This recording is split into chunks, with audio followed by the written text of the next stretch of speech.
Olá, tudo bem? Eu sou Otávio Bastos e você está no Mexe com Tudo, um canal para a gente conversar sobre o universo do frevo e suas peculiaridades. E se você já teve alguma curiosidade para saber como surgiram os blocos líricos, sai daí não. A gente conversa sobre isso agora.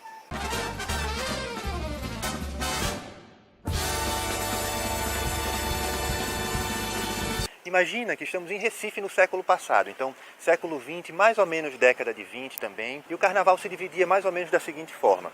Existia uma classe trabalhadora, essa classe trabalhadora gostava de brincar nas ruas, atrás das grandes orquestras de rua, que eram parecidas com as que a gente conhece hoje, só que muito maiores, com muitas tubas, muitos trombones.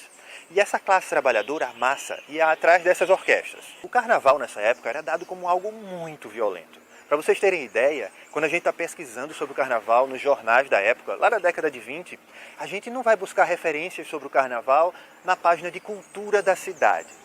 Não. Grande parte das vezes, não. Normalmente está na página policial, velho.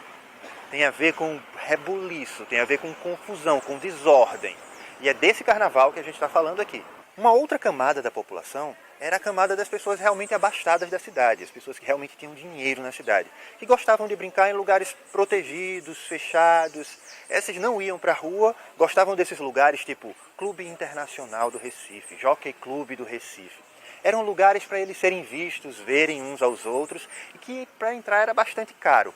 Nesse tipo de carnaval, eles tentavam reproduzir um pouco do que acontecia em Veneza. Então, tentavam reproduzir um pouco daquelas máscaras venezianas.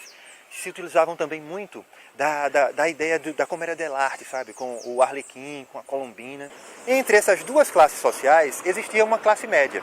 Essa classe média não ia para as ruas, porque como a gente viu, o carnaval era considerado algo bem violento na época, e também não tinha cacife, não tinha dinheiro para poder entrar para os clubes fechados, onde as pessoas brincavam mais protegidas. Essa classe média eram as mesmas pessoas que gostavam de brincar o pastoril na época do Natal e também saíam em serestas, andando, tocando e cantando pelo meio da rua. Então eles já tinham um pouco desse hábito. Essa classe média, querendo brincar carnaval, pensou, rapaz, vamos pegar um pouco daquela musicalidade que a gente usa lá no pastoril, lá durante o ciclo natalino, a gente pega lá aquela cadenciazinha binário, aquele compassozinho binário e pega e usa no carnaval. Só que a gente não pode usar as mesmas letras, não. Eles não podiam usar as mesmas letras. Eles não podiam usar porque as letras faziam referência ao nascimento de Jesus. Então agora era exatamente tudo o contrário, festa da carne. Mas para sair nas ruas eles precisavam se proteger. Então eles se organizavam mais ou menos assim. Os homens saíam mesmo que formando um quadrado assim, ao redor das mulheres que iam cantando e ao redor dos músicos que iam tocando. Então essas pessoas saíam meio que protegidas durante o carnaval. E essas pessoas saíam em bloco pelo meio da rua. Nessa caminhada em bloco, começaram a surgir os primeiros blocos carnavalescos mistos. Esses blocos carnavalescos mistos, modernamente, eles também são chamados de blocos líricos. Tem até gente que não gosta muito dessa nomenclatura, mas que ela é bastante usada. E o que eles tocam chama frevo de bloco. O frevo de bloco é aquela música que eles usam os instrumentos de pau e corda, que tem um coral feminino cantando, então tem letra, muito diferente do frevo de rua, que é aquele com instrumentos mais estridentes, que é somente instrumental. Os primeiros blocos líricos, esses lá da década de 20 do século passado, era, por exemplo, o Bloco das Flores Brancas, que mais tarde veio se chamar o Bloco das Flores, ou Batutas de São José, Batutas da Boa Vista, e aí batutas, né? Esse nome batutas, que quer dizer excelentes, quer dizer excelência, que quer dizer primor, coisas nesse sentido. Então seriam os primorosos da Boa Vista, ou os excelentes de São José, que já marca uma característica bem pernambucana, de megalomania mesmo. Nos tempos áureos, esses blocos chegavam a sair com 72, 74 músicos pela rua. Incrível. Então, os blocos carnavalescos mistos, que modernamente são chamados de blocos líricos, têm em sua origem os pastoris da época natalina. Aqui embaixo, na descrição do vídeo, eu vou deixar dois links.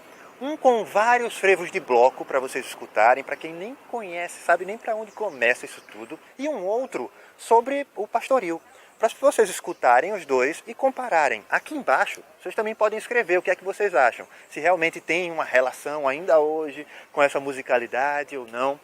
Escreve aqui. Um dos objetivos do canal é disseminar o frevo. E disseminar o frevo para além dos 4 dias de carnaval. Então, se você acha esse tipo de ideia legal, relevante, interessante, vem aqui, curte esse vídeo. Se você gosta de carnaval, vem aqui, curte. E se inscreve para receber mais conteúdo sobre frevo. Ah, e não esquece de compartilhar com aqueles amigos que adoram carnaval. E muito obrigado por ter assistido esse vídeo. A gente se encontra mexendo com tudo aqui nas ladeiras de Olinda e no próximo vídeo. Valeu, tchau, tchau.